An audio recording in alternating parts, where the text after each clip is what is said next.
Cordial saludo, mi nombre es Derly Margot Macías, estudiante del programa Radiología e Imágenes Diagnósticas de la UNAD. En este espacio le vamos a hablar acerca de los radiofármacos. Los radiofármacos están formados por moléculas portadoras unidas fuertemente a un átomo radioactivo. Estas moléculas portadoras varían enormemente dependiendo del pronóstico del escaneo. Algunos trazadores emplean moléculas que interactúan con una proteína específica o azúcar en el cuerpo, y además pueden emplear las propias células del paciente. Por ejemplo, en los casos donde los doctores necesitan saber la fuente exacta del sangrado intestinal, entonces ellos pueden radiomarcar una muestra de glóbulos rojos tomada del paciente. Luego le inyectan la sangre y utilizan una tomografía para seguir la ruta de la sangre en el paciente. En estas entonces cualquier acumulación de radioactividad en los intestinos informa a los doctores donde ya está el problema. También hay, algunas áreas de aplicación. Entonces, el diagnóstico, hablando del diagnóstico, las técnicas de diagnóstico se basan en los radiofármacos trazadores, que son sustancias que, introducidas en el organismo, permiten su seguimiento desde el exterior. El trazador se fija en un tejido órgano de un sistema determinado. Entonces también tenemos, de entre los radiofármacos, las terapias, en las terapias de medicina nuclear también se emplean. Esto, por ejemplo, en la terapia de yodado radioactivo. Se utiliza para tratar, algunas de las causas del hipertiroidismo, que es lo que tiene que ver con la glándula de la tiroides, que trabaja más, a veces cuando trabaja más de lo normal. Por ejemplo, enfermedades graves como el cáncer de la tiroides.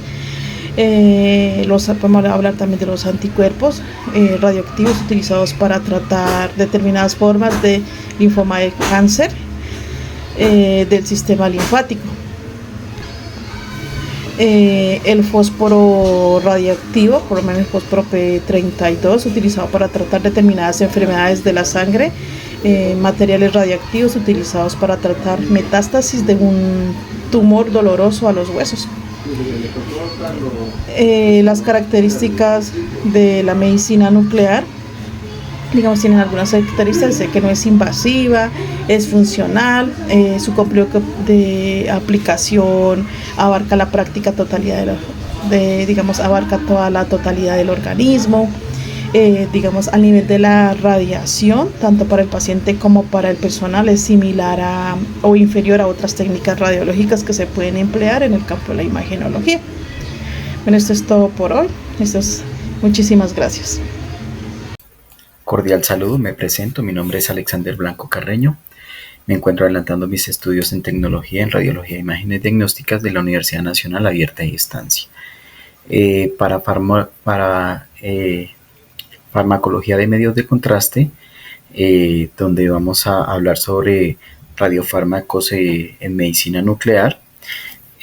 Podemos decir que la medicina nuclear es una especialidad médica que emplea pequeñas cantidades en sustancias radiactivas llamadas radiofármacos. ¿Con qué fin? Con fines diagnósticos y terapéuticos, ¿cierto? A diferencia de otras técnicas de imagen, la medicina nuclear permite obtener información funcional o metabólica de los organismos y tejidos, lo que resulta especialmente útil en enfermedades oncológicas, cardíacas, neurológicas, renales y endocrinas. Un radiofármaco está compuesto por dos partes, ¿cierto? Se dice que es un radiolúcido o isótopo radioactivo que emite radiación detectable. También es un vector químico o una molécula portadora que dirige al núcleo hacia un órgano o un tejido específico. Esto también tiene una clasificación, ¿cierto? Y nosotros lo clasificamos de acuerdo según su objetivo clínico, ¿cierto? Los radiofármacos Se pueden ser por radiofármacos diagnósticos que se utiliza para obtener imágenes funcionales, digamos en este caso mediante el gamografía, la SPECTA, que es la tomografía computarizada por emisión de fotón único, y el PET, que es la tomografía por emisión de positones. Dentro de esas características es una emisión de radiación gamma o positrones, y la vida es corta para reducir la exposición del paciente. Y tiene otra característica que es alta, da la alta la especificidad para que el órgano o el proceso fisiológico se vea evaluado. Ay, también tenemos los radiofármacos terapéuticos, que su objetivo es destruir células patológicas, generalmente mediante la emisión de partículas beta o alfa con los efectos citosísicos localizados. Por ejemplo, tenemos unos ejemplos más comunes que se utiliza pues el yodo en el tratamiento de hipertiroidismo y en cáncer, o el lutencio se utiliza en terapia de receptores de somatografía de tumores neuroendocrinos. Tenemos el iotriodo para radioembolización hepática.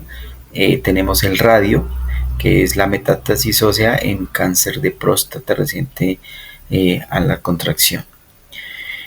También tenemos según su objetivo clínico, ¿cierto? Entonces acá pues el gamma, que es para un diagnóstico, los positrones, que también es un diagnóstico de PET, el beta, que es más para terapéutico, y en alfa, que es más terapéutico.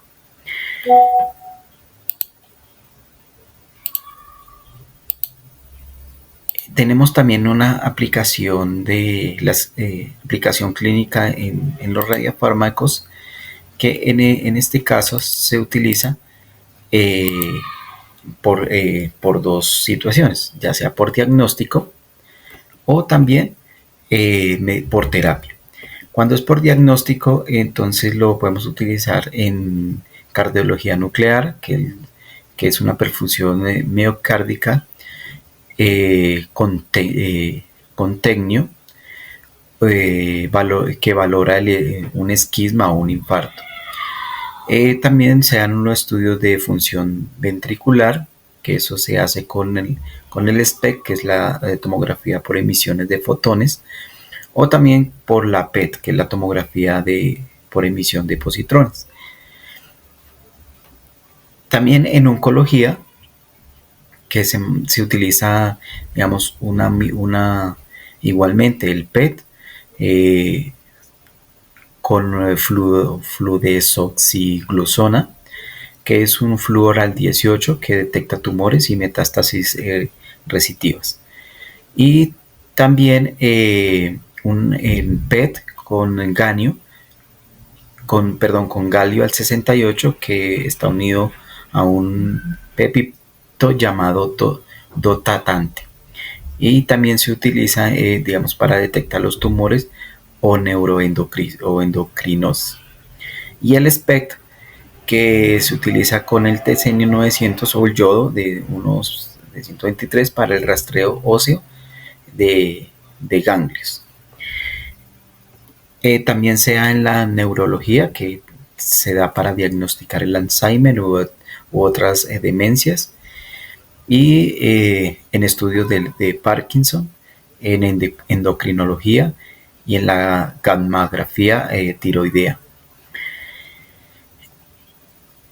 Y eso se da para una evaluación de hipertiroidismo. Y ya en terapia nosotros podemos utilizarlo, el yodo, que es para la hipertiroidismo, una enfermedad grave o cáncer de tiroides. También utilizamos el luteinio, que es en tumores neuroendocrinos linfómanos o linfomas, especialmente con terapia dirigida de anticuerpos. Y también tenemos el radio, que es una metástasis ósea sintomática en cáncer de próstata con resistente a la digamos, cuando se hace la castración o cuando se decide no tener más hijos. También nosotros podemos resaltar que ahí tenemos unas indicaciones del uso de los fármacos, ¿cierto? De esas indicaciones, por ejemplo, nosotros tenemos que tener muy presente el diagnóstico funcional de los órganos internos, la detección precoz de tumores malignos, la localización de metástasis, la valoración y validación del miocardio en el post-infarto, la evaluación de enfermedades neurodigestivas, tratamientos de hipertiroidismo y ciertos tipos de cánceres. De igual manera, nosotros tenemos que tener unas indicaciones y unas contraindicaciones. En este caso, pues, digamos, unas indicaciones, unas contraindicaciones absolutas, como en el embarazo, porque pues el riesgo de irradiar el feto debe evitarse, salvo una urgencia vital que esté en riesgo la vida de la madre o de pronto del feto. En lactancia se debe suspender temporalmente tras la administración según el radiofármaco. También tenemos que tener presente que la hipersensibilidad al componente farmacológico, no al radionúclido. El paciente incapaz de colaborar en procedimientos largos o con claustrofobia, en este caso para los estudios de PET o espectro.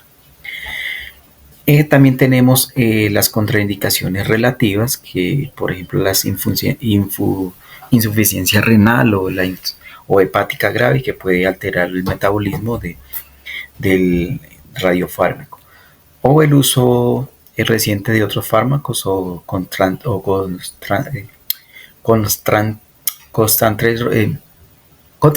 yodados que podrían interferir en una captación del radiofármaco. Y por último tenemos unas consideraciones o en las prácticas de la administración. Entonces tenemos que tener en cuenta las vías de administración, que ya es intravenosa, que es la más común, la oral, que es inhalada o en estudios pulmonares. Preparar el paciente puede requerir ayuno, hidratación previa, interrupción de medicamentos o medicación si lo tiene, y una dieta pobre en yodo. Debemos tener muy presente.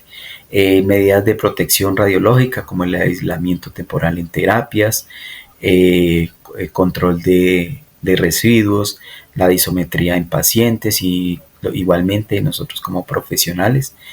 Y algo muy importante es la información del paciente, que debe conocer los riesgos, beneficios, posibles efectos secundarios, y muy importante es el consentimiento informado, que nosotros todos debemos tener muy presente. De igual manera, puedo recalcar que los radiofármacos incluyen un pilar fundamental en la medicina nuclear, permitiendo un enfoque no invasivo, funcional y altamente específico en el diagnóstico y tratamiento de múltiples enfermedades. Recordemos que su correcto uso requiere una cuidadosa selección del tipo de compuesto, una adecuada preparación del paciente y un control estricto de las normas de protección en radiología.